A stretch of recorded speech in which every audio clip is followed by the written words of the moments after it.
Okay. Should be live. I'm just waiting for confirmation from YouTube.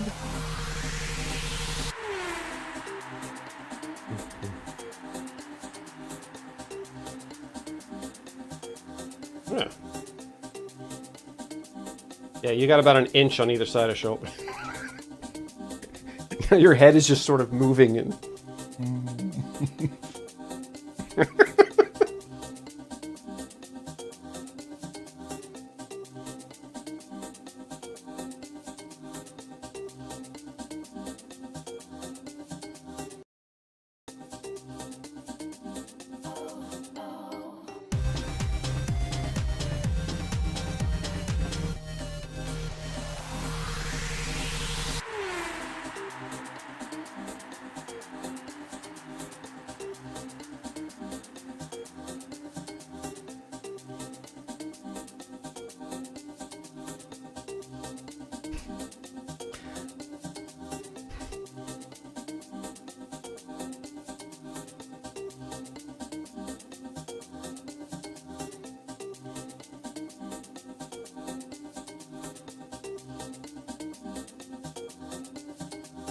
We are right.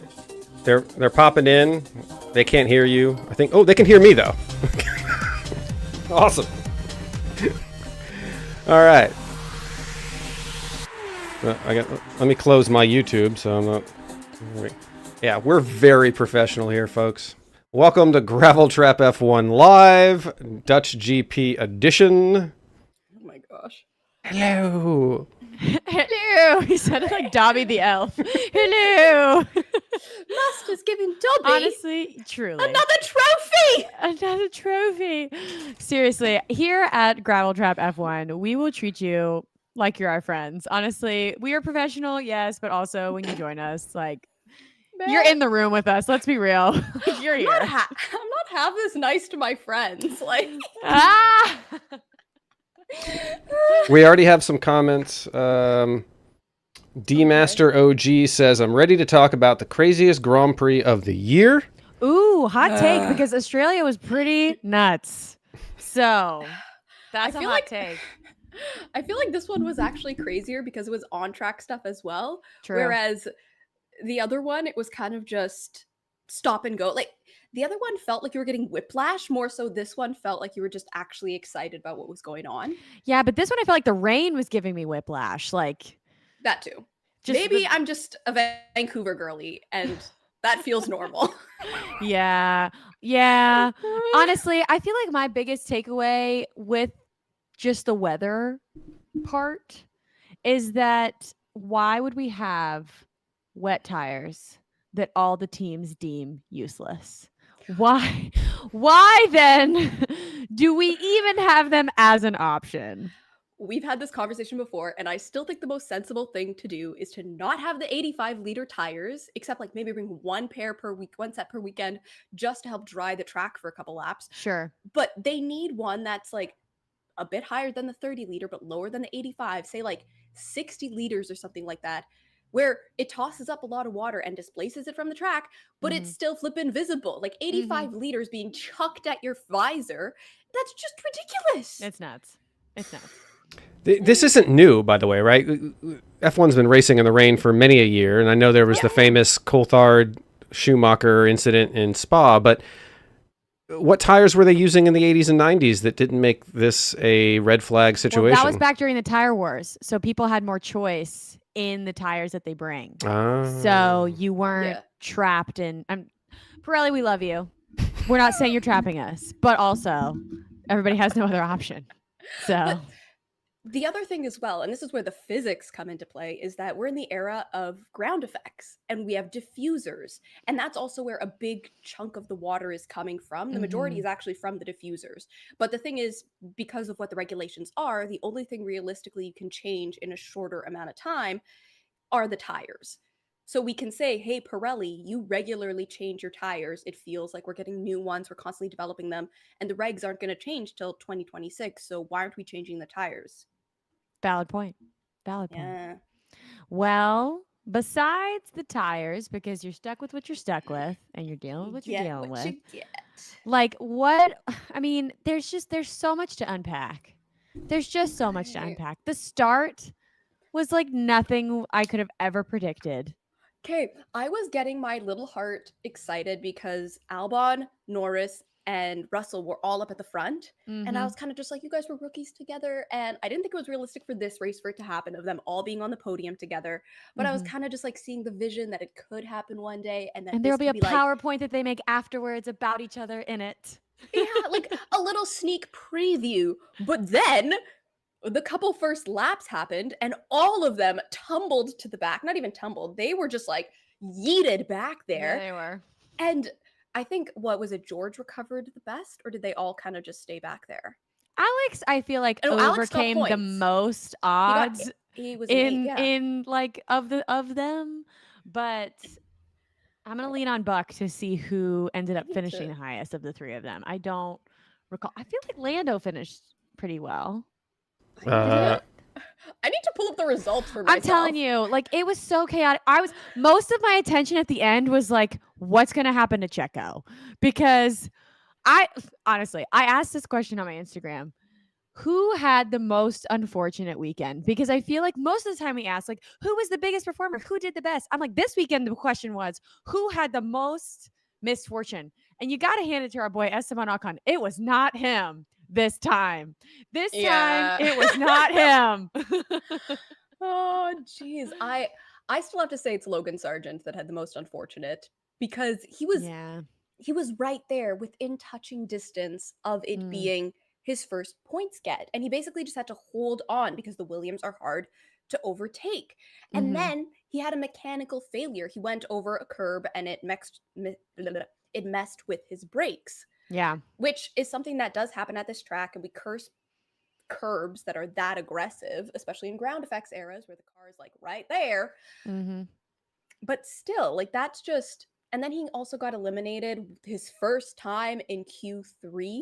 Like that's, I mean, that was his own whoops, but still, like, yeah, it's that unfortunate. is pain after pain. And the cameras just kept panning to him in the rain, in his sad little chair. In the grass. I was like, this feels like Just it's in the Lion King. Like he's in the Shadowland in the Lion King and he's young Simba. That's all I could see. Yeah. I truly could. That's all I could see.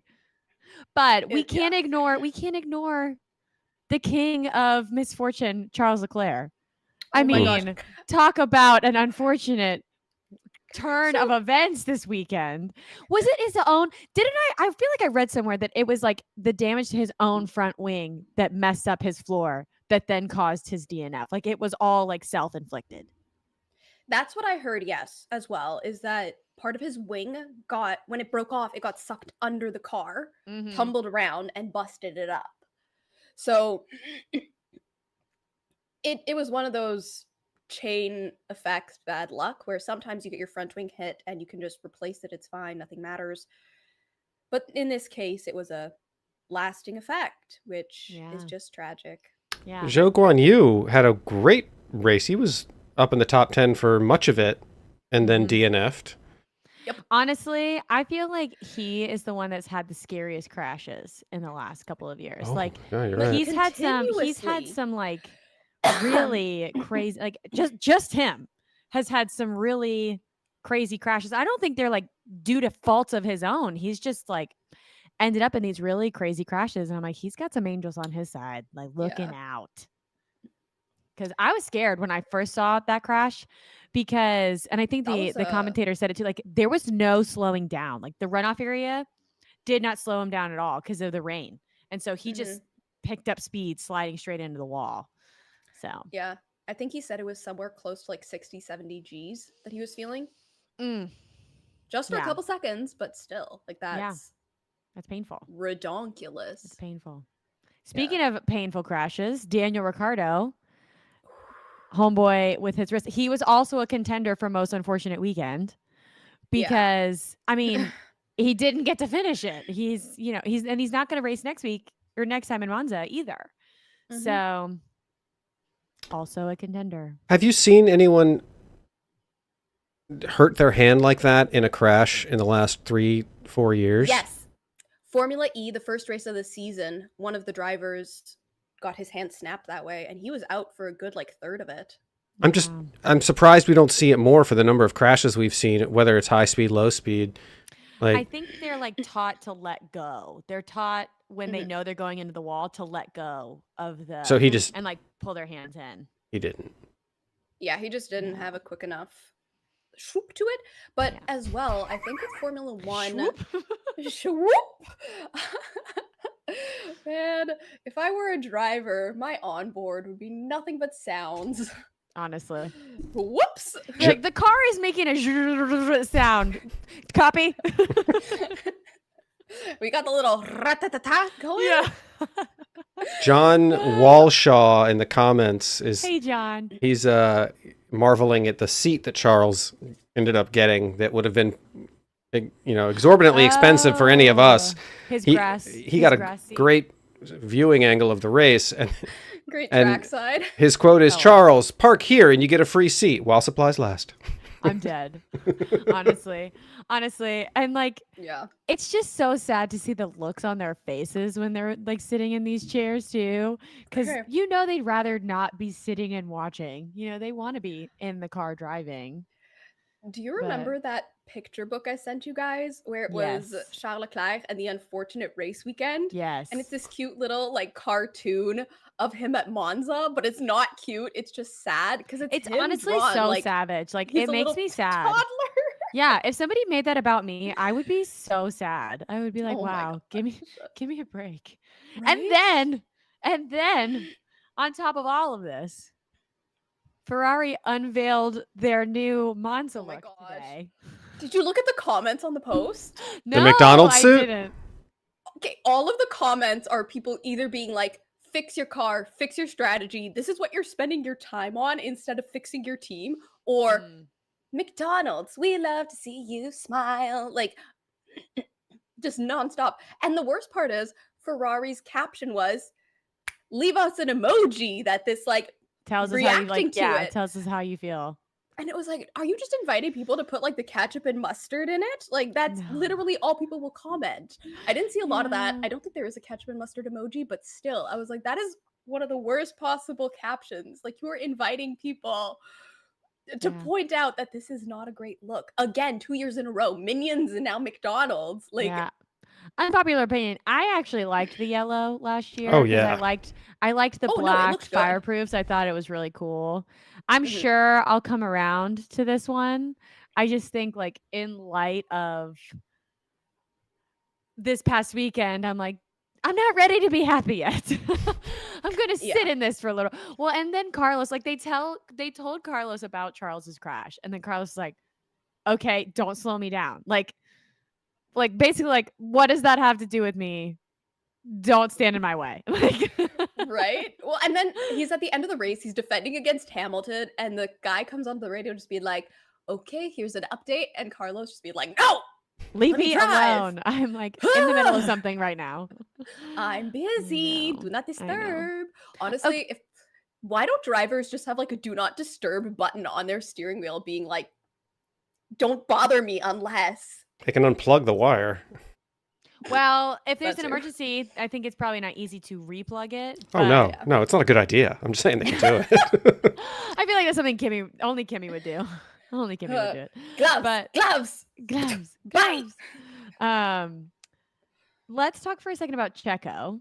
Yes. Oh yeah. What do we think was the thought process when they pulled in Max before Checo, when Checo was leading the race? The publicly available explained thought process given after the race, or the process leading up to the incident itself? I just am just opening the door and letting you guys walk through it.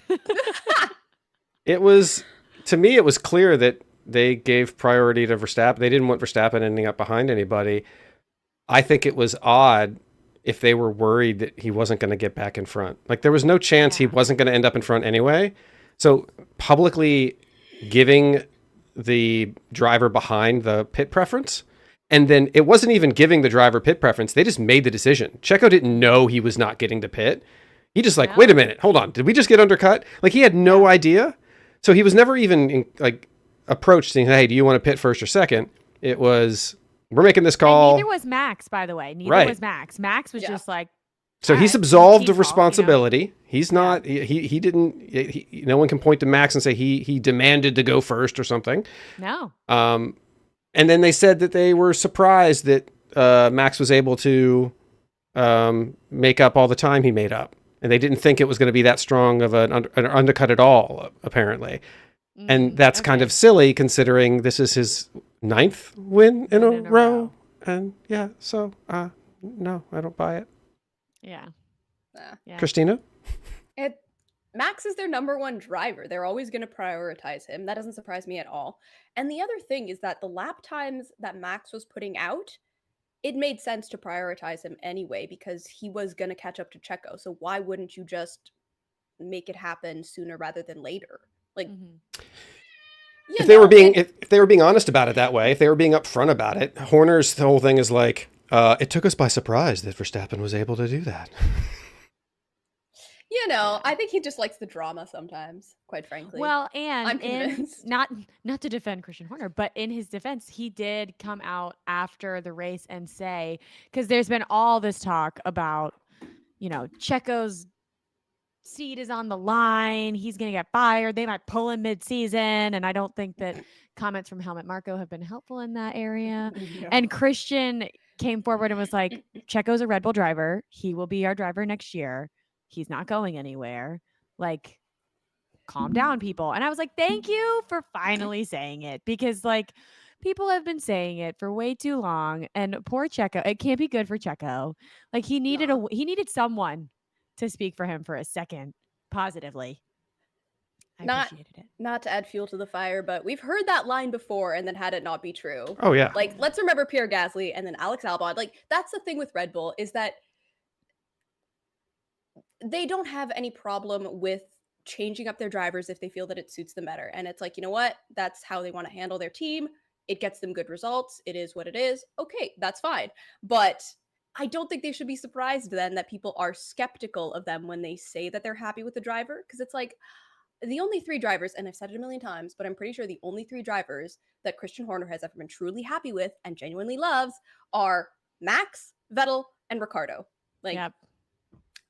At the end of the day, everyone else is expandable. Yeah. Christina, you're a big Gasly fan? Oh, yeah. Okay. He seemed to benefit from the tire choice system or decisions the best. Although Albon, wasn't he the only one to not go to wets? He stayed on softs. What a king on the softs. What a king. Does that mean the others should have as well? Like, could they all have?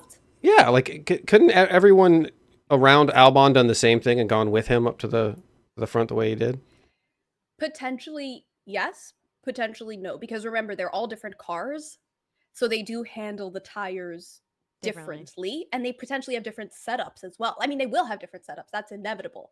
So just because one thing worked for one team doesn't mean that it's going to work for everybody. Mm-hmm. And Alex is like a tire whisperer.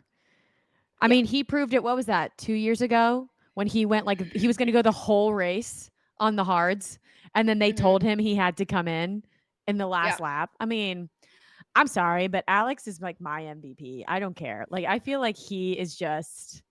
He's having a stellar year. An incredible driver. He's just such a good driver. MVP. Okay. Similar driver that's doing great but has an absolute cruddy car. Yuki. One of my other favorites. Well, okay. Explain then why Liam finished ahead of Yuki. Well, because Yuki got a 5-second time penalty for what was it? Causing a collision, despite the fact that a bunch of other drivers had similar instances but didn't get penalized. Like, it was one of those penalties that if you see it, it kind of has you banging your head against the wall because you're like, I saw this happen so many times, but this is the only one you're going to ding? Really? Yeah.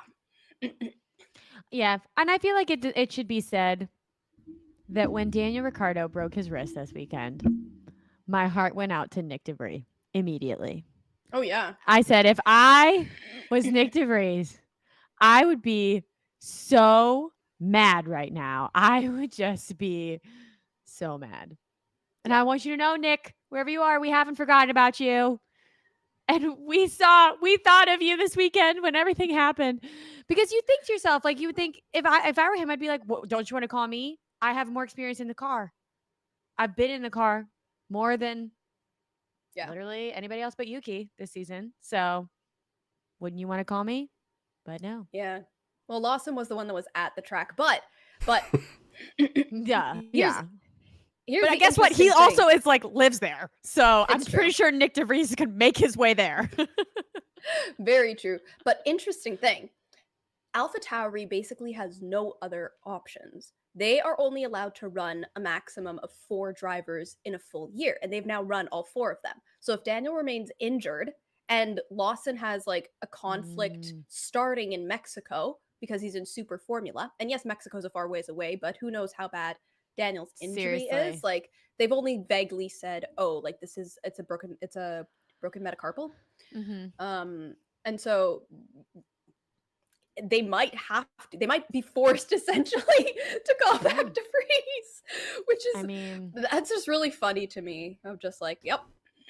One of our commenters, John, says that he thinks DeVries is enrolled in classes at Yale at the moment. No, it's Interesting. Harvard, and it's not for a full semester. It's like a weekend program. Oh, is this that thing that wasn't Toto doing some sort of guest thing at Harvard or MIT or something? Yes. Yeah. So DeVries Teaching a was master doing class. short. Yeah, he was doing a short program at Harvard. Was what Nick DeVries was doing. It wasn't a full semester commitment yet. But we love a smart driver. We do. We love a driver that's seeking higher education. We do. Full disclosure, Nick DeVries once held the door open for Caroline. He did! In Miami. It's so true. And she has a special place in her heart for him. I do, because you know what? He doesn't act like he's, this big deal. He saw us coming, me, a little nobody, and was like, here, I've got the door for you. And he even like did his hand like this and was like, come on through. And I was like, what a gentleman. I said it to his face. And he was like, thank you. And kept going through the door. And I was like, wow. Nick DeVries. Class act. What a gentleman. That should be his 10 tagline. out of 10. What a gentleman. Such a sweetie. Anyway. Who else is there? Oh, Mclaren. No, we talked about Lando being sad. Oscar held on, kind of, right? Yeah. Where's Oscar? Where's my... They had a hard time. 9th. I'm not going to lie. Based off of some of their more recent, I guess, results, I actually felt like they kind of had a hard time this weekend. And even watching them in qualifying, I was like, because Oscar qualified, what, 8th? There was a big split between Lando and Oscar in qualifying that surprised me. Did you guys see Oscar's mom's tweets? Oh yeah. Oh yeah. Yeah. I love her so much. When it was red flag and she was like, please, can we just make a decision? Because it's 1 a.m. in Australia and I have a flight at 9 a.m. Like, please, can we just make a decision? I was like, she's our new queen. Oh my gosh. I love that. I don't know why I blanked out on the fact that Lando finished 7th. I thought he was like way back there, but no, he finished a sensible place. Yeah, he finished in the points. He finished all right. But he also podiumed in the last race. So you and also, okay, Fernando back on the podium. We haven't talked about that. The reemergence of Aston Martin and Fernando on the podium was actually, I was nice to see. Like, I was like, you know what? This does actually make me happy to see 3 different teams on the podium. That's nice. That's nice. Is. And 2 teams you don't normally see on the podium. Well, true. And there's some drivers that I just like to have them winning because of their radio messages after. Like, it gives you a smile. And Gasly is one of them, where it's just like every single time he gets a podium or a win or anything, it's just like the loudest, like, breaking the microphone like squeal that's ever come out of a person. It's just like the funniest but also most jubilant sound. Him and Norris are my favorites over the radios, of just being like, yeah, woo, like childlike joy. It's fantastic. Also, I felt like those trophies were so pretty. I loved the trophies. I thought they were gorgeous. I love pretty trophies. Although I will say, as a driver, it would annoy me if they were all different sizes. I would be like, I need a standard base. I need a standard height. Because How else am I supposed to display my victories? Like, hello? Oh, so you're Yeah, saying but- all first places need to be a certain spec, and all second places need to be a certain spec, like even no matter. Yes. Okay, all right. Yeah. Yes, I need them standardized because how else are you supposed to nicely display that you're a winner? It's Questions a very for important Max. thing. This is really on Right? behalf of Max that we're asking this question, not on behalf of anyone else. Oh, right? Oh, Yeah. jeez. I have to say though, like, I feel like the highest effort this weekend went to the Dutch fans, like nobody on the track, Oh my just the Dutch gosh. fans, because the energy that they were able to muster in the pouring rain with no cars on track. I was like, I would never.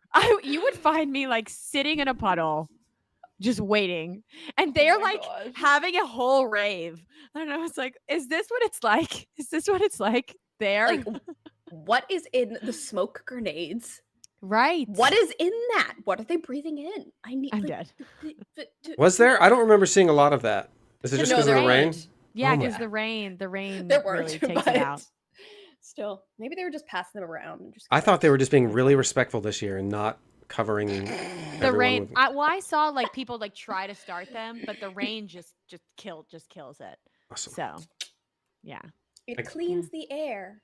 A nice Yeah. visual on TV, but I wouldn't like to be there being suffocated. Like, Mhm. Honestly, I have no problem with them releasing them. It's kind of just like I wish that on track they would give a signal of like all of the cars are back in the pits. Now you can. Like, Mhm. don't release them while these cars are On trying to, track. drive. Yeah, that's a good point. That's a bit ridiculous. Yeah. Yeah. Are we leaving anybody out? I'm trying to think if there's anybody that we're missing. Haas, but like Haas, I feel like was like pitting unnecessarily too many times. they pitted a lot right at the start. One of them, Yeah, they were pitting like a a bunch. lot. And didn't Kevin DNF'd, right? no. No, Kevin's No. in 14th, and then Hulkenberg is in 12th. Did he crash in qualifying? What did I think that he didn't? Anyways, he had Maybe that was the other red fitted and white car. maybe he outfitted some new stuff that caused was it a pit lane start or a penalty start? Kevin did? Yes, Kevin Sunday? started from the pit lane. Yes. That was Yes. one thing. yes. Okay. But yeah. they were Valtteri pretty- 15th. Valtteri. George, I Happy thought birthday, DNF'd. Valtteri. Today's Valtteri Bottas's birthday. Happy Is it? birthday, Valtteri. Mm-hmm. I'll text him and let him know. You said Yeah. that. I thought George DNF'd because he's like, I'm out, guys, and went into the pit, and then they put him back out on track. And I'm like, why bother if you get it? But Oh yeah. someone earlier in the comments was talking about how his podium prediction went swimmingly well. Haha. Well, I had the thought. I was like, the rain, like what was it? He was on the radio and he asked like, I had a podium prediction. The forecast for my Yeah. podium the or something. forecast for a podium. Like, what happened? And I was like, listen, at least he knew it was rain and not sweat this time. Like, come on. Yeah, that's. You know, like you take your Oh. wins where you can, George. Do we think? I know it would be harder because you're driving a car at 200 miles an hour, but I do think that the radio interactions are a very interesting part. If they found some way to prioritize the audio clarity and like let the broadcast focus more on what was happening on the radio, like maybe it's because there's a particular theme we're seeing at every race with the current dominance levels. But I'd like to be watching a race and just hear what the drivers are having, the conversations they're having with their engineers. I think you can with one of the F1 TV like Well, packages. the multi-viewer can app listen. lets you do it. Oh yeah, and They you can actually just listen. transcribe it. I'm just Yeah. saying, like, if I'm just watching the broadcast, because I watched it from bed this Oh. time, and they were just to put more of that, like, spend more time finding the good ones and putting them up there, so that the commentators don't have to just keep reminding us that Max is in the lead. And LOL. Did you know? Like we need to be reminded. right? Oh yeah. It's. But I did think about, I didn't reach out to him, but I wanted to reach out to Sean Kelly and ask him how many. I want to know what race had the most iterations of slick to wet to slick to wet to slick to wet? Like, has there been a race where there's been 2 dry periods and 2 wet periods? Because I think we started off wet. Started dry. Well, it depends on what you count as starting. Dry-ish. The conditions Dry-ish. were wet to start, Yeah. and then they went to dry, and then they went back. Did they go back to wet? But did they start on? Did some of them start on slicks? I felt like some of them. Oh They yeah, all started on slicks. they all did. Yeah. And then there was lap 2 and 3. Yeah, having and then it pit got stops, like, wet, 2 and then it waves. started raining, and so then like wet, and then it dried up, so then slicks, and then it got wet again, and then they called it Checo, and then they called a red flag, and I was screaming Yeah. because I was like, "What is happening?" And half there- the cars did a lap to get in place after the red Yes. flag.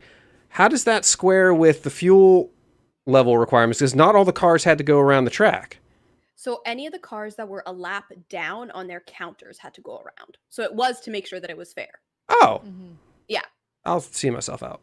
Yeah. it was It was a a good Should've known question, that. but It was not clunky. a bad question. It was a good question. I should have Yeah. known that. That's all. It's okay. I just thought they didn't have enough room in the pit lane to maneuver everybody, so they're like, "Hey, you 10, you go that way and Just come back go." around the back."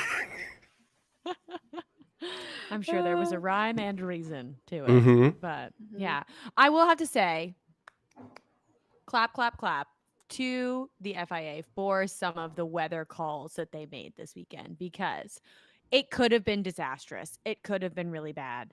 And they stayed as safe as they possibly could. And I know a lot of times it's really easy to hate on them when they do it wrong. But I also want to commend them when they do it right. And I felt like Mhm. this weekend they did it right. And I also want to shout out to the Dutch GP for having the barriers ready and having everything safe. Because sometimes we've seen before that things look safe and then they aren't. And Mhm. people are hurt.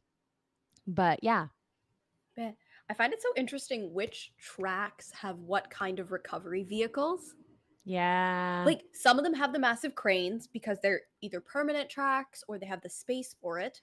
And then what was it in Monaco? They had the tiny little sliders that they could just, with enough marshals, pick up the car quickly, slide the slider under it, and use it. which And it is was crazy. like more tracks obviously should have those things because I feel like we just don't see them used very frequently, which is wild because there's definitely more situations that they're useful to Mm-hmm. than we're seeing them being used for. Mm-hmm.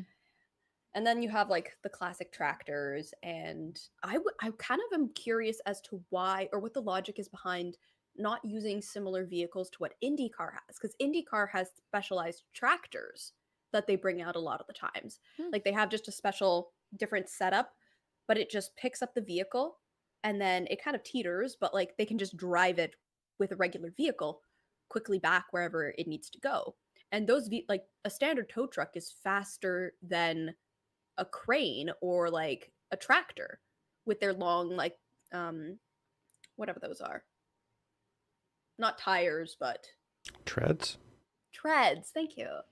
You know, Yeah. there are better solutions, I think. I think with Indy, you have the uniformity of them happening mostly in America and one in Canada.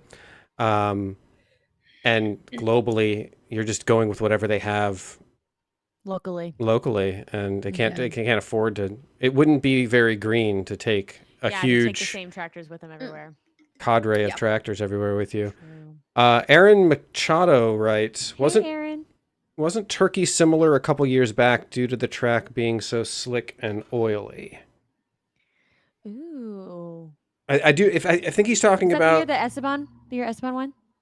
Turkey. Esteban won in Hungary. Yeah, What am I Hungary. saying? I'm sorry. I think The other Turkey Guri. was Hamilton winning his 7th on interslicks. I think that's the race he's talking about, where he had stayed on the inters for so long they became slick again, Oh yeah. LOL. and the conditions had dried up. It's a good question. Can't say I know it off the top of my head. People are loving Oscar's mom just Okay. like we are. I know. Oscar's 2020. mom. She's the queen. It was 2020. It looks like Right, that would be number. Turkish Grand Prix slippery surface, like driving on.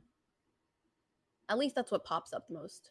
Mm-hmm. Yeah, and that was the race where Immediately. Hamilton refused to pit and it was because he had lost the 07 championship because he decided to Yes. pit and got stuck in the gravel because the pit lane is always slippier than the track. Mm-hmm. And he's like, I'm not gonna. I'm Just staying out. one finish line away from winning. I am not gonna go into the pit lane right now. Which was the right call. Yeah. But on Oscar's mom, I feel like because they call them wags, right? Wives and girlfriends. I feel like we need wagams, wives and girlfriends and Aw. moms, because the Aw. moms are awesome. And also Oscar's, I think is it Oscar's grandma or is it Lando's grandma? It might be Lando's grandma that like went and It's sat Lando's, with yeah. Oscar one time and was just like asking Oscar about his race. And I was like, I love that. Oh my gosh. I'm here So for the cute. moms and the grandmas, and Aw. for Lily, Alex's girlfriend, and True. Carmen, George's girlfriend. Lily was in Vancouver this weekend. What a queen! Like, I love her so much. yeah, she was at the I think she was at the UBC not pitch, Mhm. but the golf course. I can't be 100% sure, but it looked familiar. Acting Big like fan you of weren't her. stalking her the whole time. Yeah. UBC is so far. Oh my gosh, I don't go there anymore. It's like an hour and a half by bus. Maybe not that long, but Yeah. still, like It's far. Ugh, it's far. Yeah. It's a I know. trek. I feel like we don't really talk about the girlfriends very much, but Carmen is a queen. Big fan of Carmen. She was there this She's weekend nice. in Yes. in the She wore the Netherlands. prettiest, like purpley pink dress, Yeah, like the long sleeve. it was gorgeous. Her style game is so strong. True. Anyway, So the only person we haven't really talked about, I know I mentioned his name once, is it Gasly. Lance? Oh, I was going to say Oh, yeah. Gasly. I haven't talked about Lance. This is his first time on the podium since Monza? No. No, since 2021 in Baku, I want to say. Yeah, because he got a second place in Brazil, his first one after his demotion from Red Bull to Toro Rosso. Won in 2020 at Monza, then DNF the next year because the curse, and then got a third at Baku in 2021.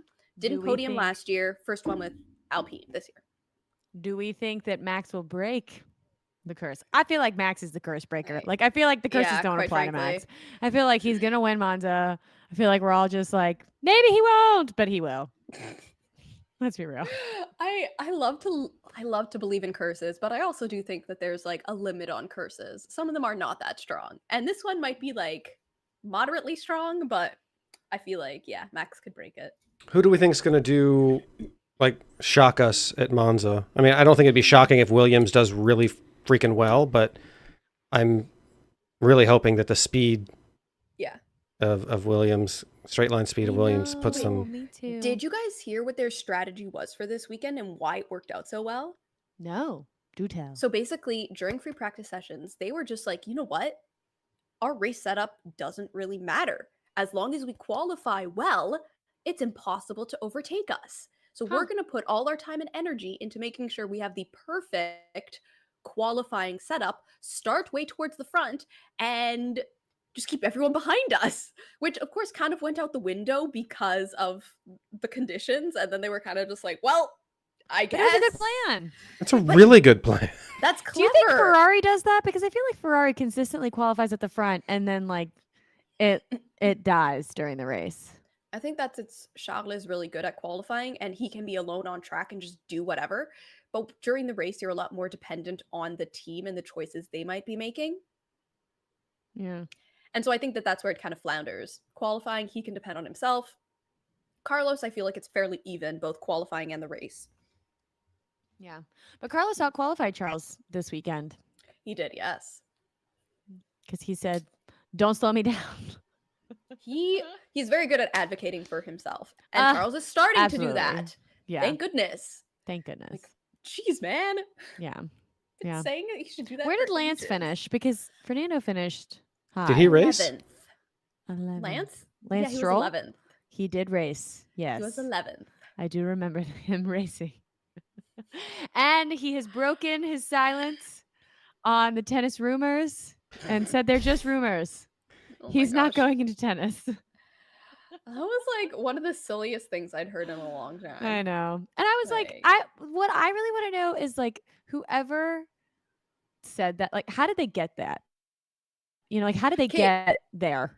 So the theory that I heard that seems the most likely, and this is from Tony.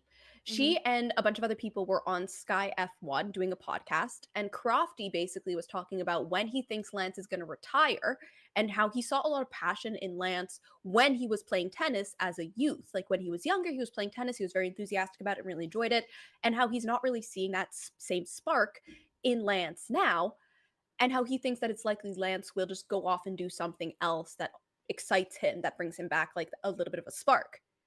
So it seems Gotcha. like people kind of just twisted that and rolled with it of like, oh, Lance is going to go back to playing tennis. And it's like, no, he was just saying that he thinks he's going to retire and go do something else that interests him.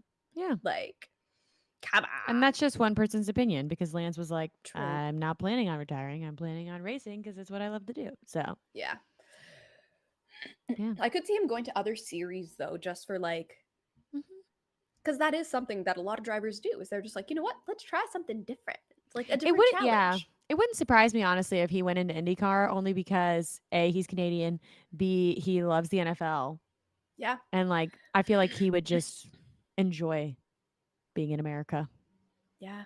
Well, the other thing is Enjoy. that I could see Lawrence Stroll also wanting to expand the Aston Martin umbrella at some point, Totally. because he's very happy with Formula One and how it's performing. But if he can dominate multiple series, multiple kinds of motorsports, I think he would do that. And, you know, having Lance be able to say, hey, sure, I'll try that too. Why not? Yeah, why not? Why not? Why not? Buck, do we have any other questions? Comments, concerns? You guys see they put Ocon's name on the podium when Gasly walked out. No. Whoops. But I feel like that's happened a bunch this year. It has, yeah. That's terrible. Has They did it? it on his car or during the race as well. Is they had No. they put up Gasly's name even though it was Ocon's car coming around the corner, and the commentators caught it and were like, "Please ignore the graphics." Yeah. It's Ocon, and then the graphics swapped it and we're like, "Nope, we got Gotcha. it." But yeah, it was a quick little whoop. Yikes. Yikes. They're both French. Aaron They're both- Machado says, if anything, I could see him, Lance Stroll, competing in IMSA since it's a close series and feel he'd do better in endurance racing. Interesting. Potentially, yeah. Possibly. Who knows? Oh, speaking of endurance racing, hearing that Charles Leclerc wants to do the 24 Hours of Le Mans I with know, his with little his brother and brother. like one of their friends. That's so Sweet. cute. You know, he went to Le Mans, like the 24 Hours of Le Mans this year, and was like, this looks nice. I want to win. Just like Antonio Giovinazzi got to win this. It's my turn. He's like, you know, this looks like how it's supposed to be. Let's do this. So funny. It's just, I think it's a shame that it's at the same time as there's a calendar conflict for it sometimes. Yeah. Like that, as well as Sorry. 500 and Monaco tend to happen around the Mhm. same time. And you're always Mhm. just like, for drivers, it's unfortunate. But also for fans, you're just like, Mhm. it's a bit much for one weekend. Well, this had me thinking, speaking of like timing conflict, with motorsport potentially entering the Olympics, Oh my gosh. is Yeah. it a conflict? Would they finagle the schedule for the F1 drivers to compete for their countries in the Olympics? And caveat, would they make it over the summer break to where they actually don't get a summer break? Good point. Well, in Canada, what we do with our national hockey players is that they have it worked into their contract whether or not they can compete in the Olympics. So I think Ooh. that's what it'll come down to. It'll come down to individual contracts potentially, Hmm. or all of the teams banding together and making a deal Mhm. with FOM, the management company, like that. I think that's what it'd have to be. It'd have to be a collective agreement Mhm. for them to allow drivers to go and do this And thing. the IOC totally would get involved. But like, I just, I would love to see it. Like, that's part of why I love F1 anyway, because you Mhm. see all of that like home country pride that you're representing and bringing to the track. And I love that they're like wanting to add motorsport to the Olympics. I think it makes a lot of sense. Mhm. But I would be curious because like you ask yourself, if it's a really close title fight, then the people in the really close title fight might not want to compete in the Olympics if it means they're missing races, because it could Mhm. decide the title. You know, it makes you it questions on questions. Have they even said what kind of motorsport we're talking about here? Would these be No. okay? They just No. said motorsport, which is like the most vague thing you could possibly say. It's like, But are I you would love to talking, see like, it be go leak- karting. I'm like, make it go karting, so that then they're all just like out there in these go karts. I know that would be so fun because be like really then they could funny. be like if there's like a 12-year-old phenom, you could have like Max Verstappen against like this 16-year-old absolute weapon out on the track. Like that could be so much fun from like I don't know Malaysia or something. Like that would be so fun. Well, and what what would be interesting as well is that I would imagine that they would have different categories of like these different Yeah, cars, but yeah, also are they going to have like individual events and then team events? Yeah, Where would it's just they like, include endurance? Like would they have packing together, like, and but Yeah. it's all of these interesting things, and as well, like, it's going to be in LA, and so the Mhm. big question is like that's the first games that Yeah. the motorsports They'd will be at. able to do that. And so it's also a question of which facilities are you thinking of? Are you building your own from scratch? In which case, very cool. But also, like, show me the options of like where Yeah. we could be racing. Los Angeles Memorial Coliseum, where they do race NASCAR, and it looks like the Roman Coliseum That's so hype. from certain angles. But again, that's oval, and I feel like they're going to be apprehensive about tossing ovals in because they're either loved or like. Yeah. But People are very also the indifferent to Olympics them. are not afraid to like step outside the host city True. for events. Exactly. So it wouldn't surprise me if they went somewhere else in California, and went to other tracks. Laguna Seca. To do, I was thinking it. to host various events. So Yeah. especially for something like motorsport, because you're going to need a lot of space for something like that. It's not the same as like javelin throwing. You're going to need some more. You need some more space. Pete Willamette in the comments says, to be fair, Max would take the time off to compete in the Olympics and still have the title wrapped up before he leaves based on the current form. 100%. If it was this year, no question. Max is going and competing. And honestly, so is Checo. But like, I don't know. If it looked like how it looked in 2021, maybe not. But there's so many professional race car drivers. Like you'd have to have a lot of qualifying. You have to qualify to participate in the Olympics, and that's a whole stretch of times and events as well. Yeah. Like, but they could take kind of some of the concepts that they have behind, and I'm not saying to use the super license whatever, because like I know it's super controversial, but take a similar approach of like to qualify, you have to compete in these kinds of events, finish at these kinds of times, and have a kind of a benchmark for people to work towards. Because I don't know, like I want to give that 16-year-old in Malaysia a chance to like compete against Lewis Hamilton. Honestly, the country that's going to have the biggest problem is Britain, because if you're only allowed if you're only allowed to like submit so many, then who are they going to pick? It's true. Jensen Button comes back for the Olympics. Did you see his custom Lotus? Like it's nuts. Oh, very cool. Nuts. Yeah. It's nuts. Well, did you guys see? I think it was David Coulthard made a PowerPoint presentation.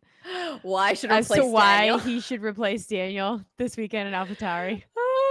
That's like so cheeky, so funny. I loved it so much. Where did he post that?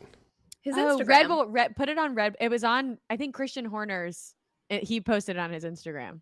It's on Coulthard's as well, and Red Bull and Christian reposted it. Yeah. It's really fun. Why I Should Be Daniel's Reserve Driver by David Coulthard, age 52. I love it. I am quick on track. I did get Red Bull's first podium. The engineers and I already get along. This would make me the 7th oldest ever F1 driver. That's nuts. Wait a minute. 7th oldest? Okay, so he's going back to like the 50s and 60s. Yeah. Okay, all right. Back in the day. We have to call in Sean Kelly for that one. Sean, what are the stats? Anyway. All right, well, that about does it. We're closing in on an hour here, and we got to go record our podcast. Do we normally do an hour? No, we usually do like 30, 40 minutes, but Okay, well, thanks guys Jeez. for joining us. This has been so much fun. And if we're right on any of these predictions for the Olympics, IOC, call us, sponsor us. We'll do the live broadcast for the Olympics. Let us do it. yes. And we'll see you right back here next week after Monza. Woohoo! Oh. Peace Yeah. out. Olé. Olé.